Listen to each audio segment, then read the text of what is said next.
Abortion is a very sensitive topic because there are different reasons why abortion may be an only choice for certain people. Sometimes, depending on the stage in your life you are in, something has happened, an abortion occurred.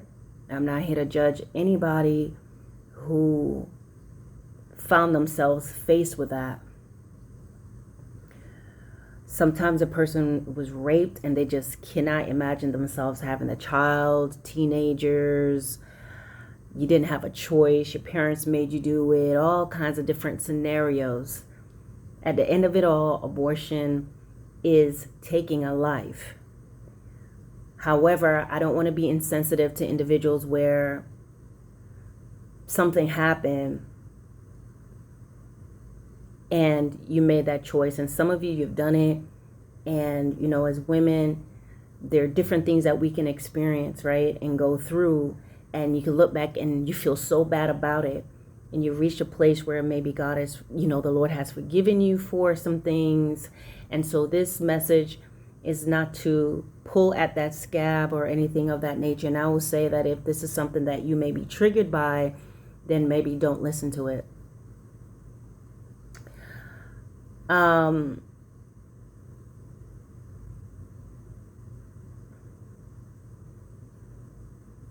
Sometimes with abortion, I look at, how do I start this? Okay, when we think of wars, wherever it may be, currently there's a war in Ukraine, there are wars in other nations and countries. We could see that thing and we can see the carnage and we can see the damage, right? That's done. You see people laid out in the street. You see blood. You see death.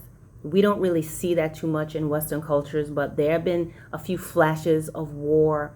The Vietnam War, you see the carnage. You see what death brings. And it's ugly. You see how blasts and gunshots and whatever, how it damages the body. And when we see that as a society, as in a group, we condemn that and we say this is wrong and this is evil. And we may even, depending on your country, nation, get involved in all these different things. Because death is ugly, right? And we're looking at that and we're thinking, this is just horrible. And we can see the effects of it. And you want to go and help and you want to protest and you may want to just get involved, suit up and fight when you see certain things happening. But yet no one thinks about defenseless children. We'll be shocked by seeing someone getting killed, seeing someone being hurt, seeing someone breaking in and killing someone and throwing them around in their house. There's so much stuff that can be recorded. You see someone being pushed on the train tracks. You'll see all these things and it will shock us. And we feel like something needs to be done. This person needs to be put behind bars. But yet and still, killing a defenseless child in whatever stage that they're in is considered, oh no, that's different. How do we cry out against injustices against other nations and the injustices against a certain culture in life and crimes, but then children, babies can't fight? It's just sort of ignored or they're dehumanized. So we have things to kind of make us feel better about it. Like, well, they're not really alive yet. They're not really human yet, but they are human because this is how we are the humans that were once that fetus. So that fetus is now that we see is you were that before you became you. There will be no you had there been no that, no fetus. So there's no way, guys, sometimes we want to believe that lie to just feel better or to shrug it off. But that is a lie that's told to desensitize us to the reality of what happens. If we look at our lips, that little dip that's right between our lips, if you touch right under your nose, that little dip, I forgot what it's called, but when a fetus when it's in that little stage and its face look all weird, like there's this big split in the middle of its face and it looks like a little alien. That's where this comes from. That's where this little dip in our lip come from. Our face develops out of that little fold in our, in our face.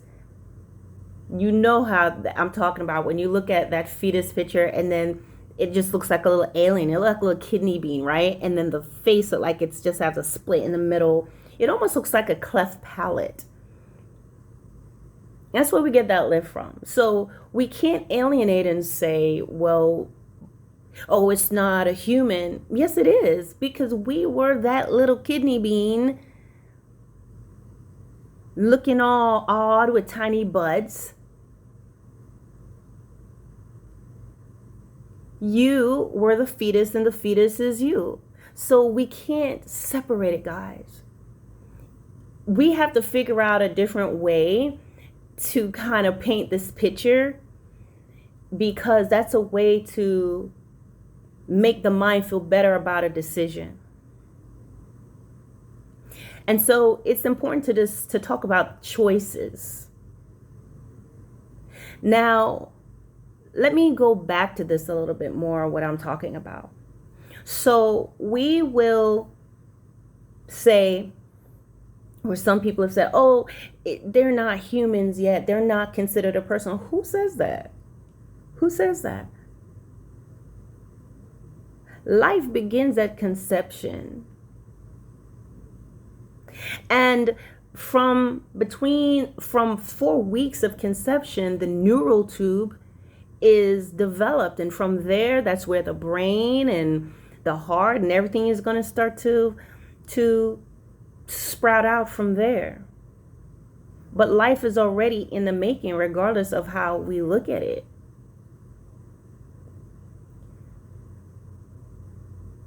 And the first thing you normally see when you go to the doctor, you see the heart beating. You see the little heart beating. Maybe the chambers are still coming together. I think just 2 gets developed and then the other 2, it just goes through all these different phases. But when you go to the doctor, you see the little heart beating in the center of the little sac. And we can't live without our heart. So when people are trying to make it seem as if that, oh, it doesn't matter, it's not alive. Can you live without your heart? Can you live without your brain?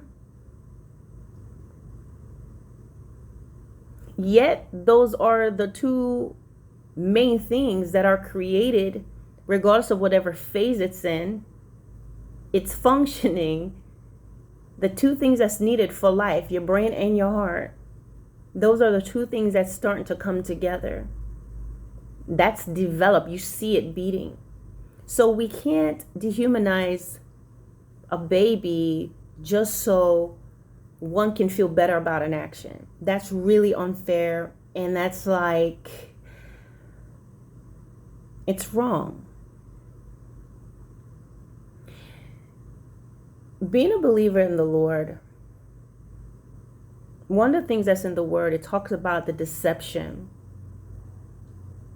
And it says Satan is a deceiver and a liar. And sometimes we can't always blame Satan for stuff. Sometimes one may want to be deceived based on the choice one wants to make without feeling guilt. And while I will say that I can't say what people face and why they do what they do, there may be circumstances where this poor decision, the best decision was made at that time, or no alternatives. There are people that get abortions as often as they go get, like, it's as often as they go to get their hair appointment. as often as they go to get a mani-pedi, as often as they may go out to eat. It's common. It's like, it's no different than booking a hair appointment. And people, there's some women that would just keep getting abortions after abortion. They're like, oh, I get sick on birth control pills. And I'm not saying that this is what you need to do or you need to use, but given these options between, okay, aborting a baby, birth control, abstaining from sex, and using contraceptive. You mean abstaining? Oh, I don't want to do that. Condoms? Oh, it doesn't feel good. Birth control? Oh, it makes me sick. I keep forgetting. So, aborting the baby, that's the best choice. Think about that for a second. Of all the choices, abstaining. I don't want to do that. Condoms. Oh, he doesn't like it, or I don't like it. It doesn't feel the same. Birth control. Oh, I can't afford it. It makes me sick. It makes me feel nauseous. Getting pregnant and aborting the baby and putting yourself under anesthesia and sucking the baby out and bleeding for a few days, and oh, that's a better choice. Do you see what I mean?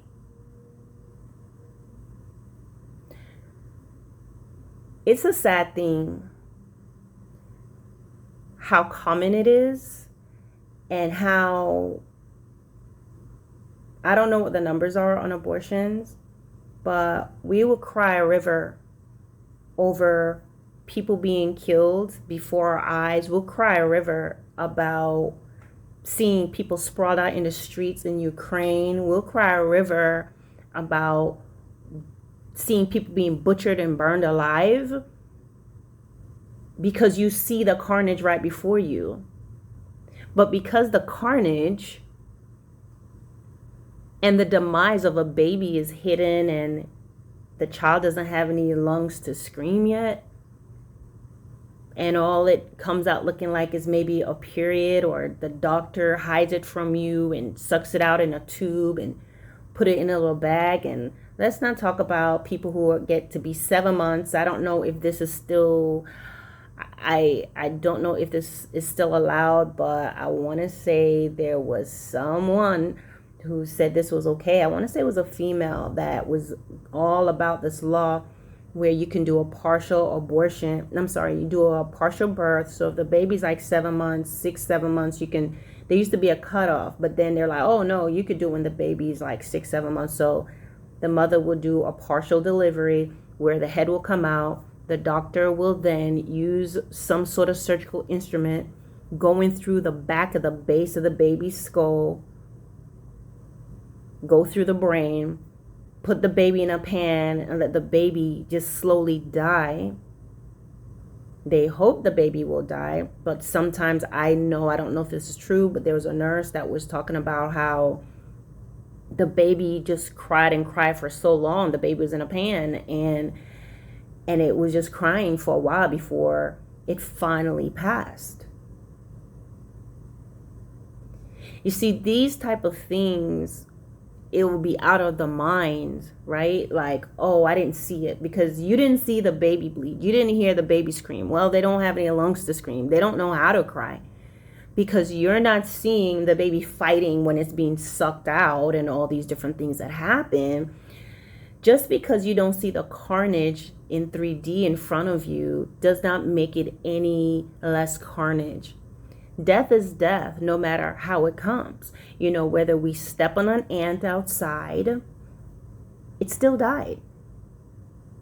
Whether you killed a bug that was on your patio, it's still death. The bug may have green juices on it, may have wings, but death is still death.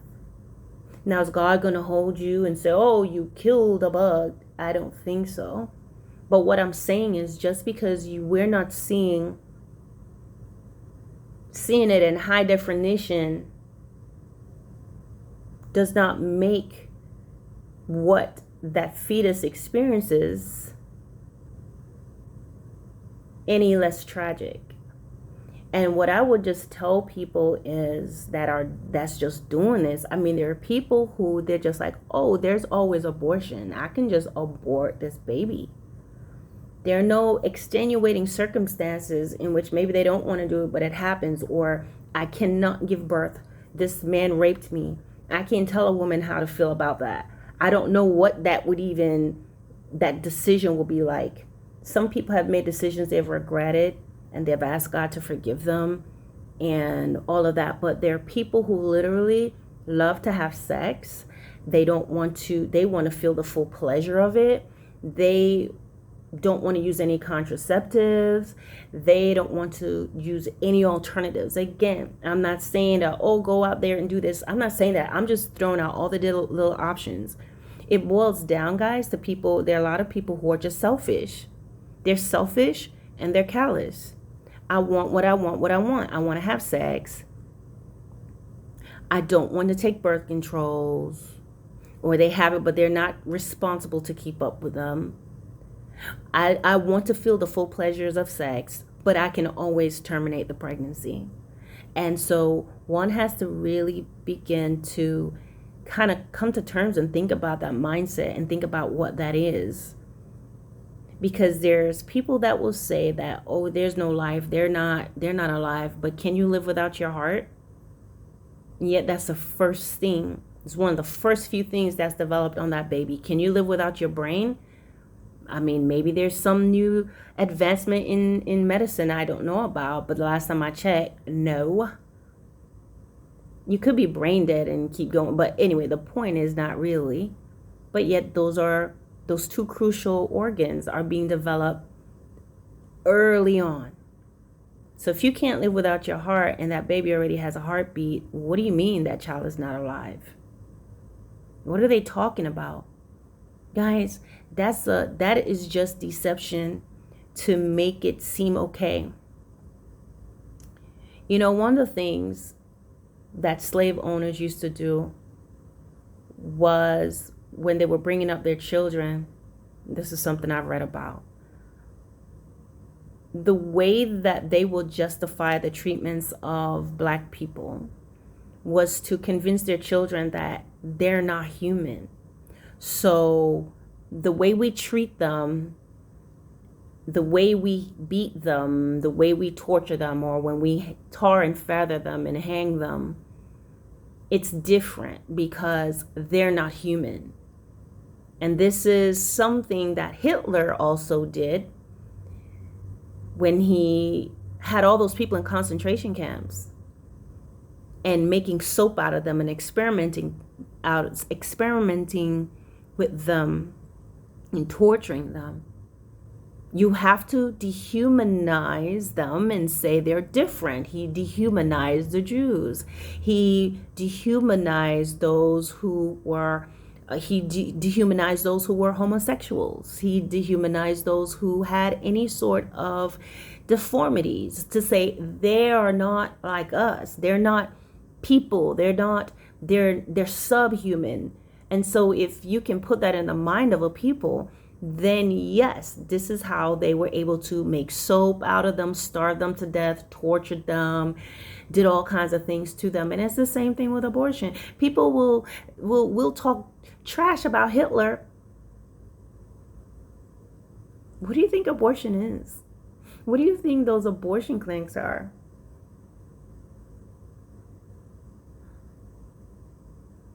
You going to the concentration camp. You taking that baby to those little places like they used to do. Hitler used to do that.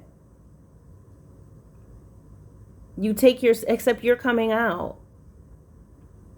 What I'm saying is it's the same thing. Someone's going to be at risk. And it's not going to, you're at risk too. Whenever you do it, these women will be at risk doing it. There is a risk to us. There is a risk to certain things. It can affect you being able to have children later on. So you're not completely at risk, but the baby is more so at risk because they're vulnerable. They don't have we're fully developed. You see, they are what we were before we got to be nice and strong and be able to resist things, and we can fall and get up and bump into things, and they don't have a chance yet. So this message is just food for thought. There are a lot of people who are very angry about recent decisions, and I'm not here pro or con for anything, but what I am pro-life, okay? And that is with still understanding that there are things that people face that I can't imagine, and some people have had to make tough decisions. But you find a lot of times people are not making tough decisions. This is just an option. It's as common as people going through the drive-thru to buy, burgers and fries. It's like, oh, I want to live and do what I want to do, and this baby's not going to hold me down. I don't want to mess up my body. I don't want to be trapped with kids, and I can always flush this baby away. And that's what makes it wrong. You can't dehumanize life. We can't say, oh, that baby doesn't have any life. We're living proof that that baby is life. We're living proof because we were that fetus. And we're now standing here and speaking. I was that fetus. You were a fetus. And all those things had to develop so we could be who we are today. At no point are you ever not human. And I will end again by saying, you need your heart and you need your brain to function and to live. And those are the first things that's budding off of that neural tube within the first 4 weeks of life.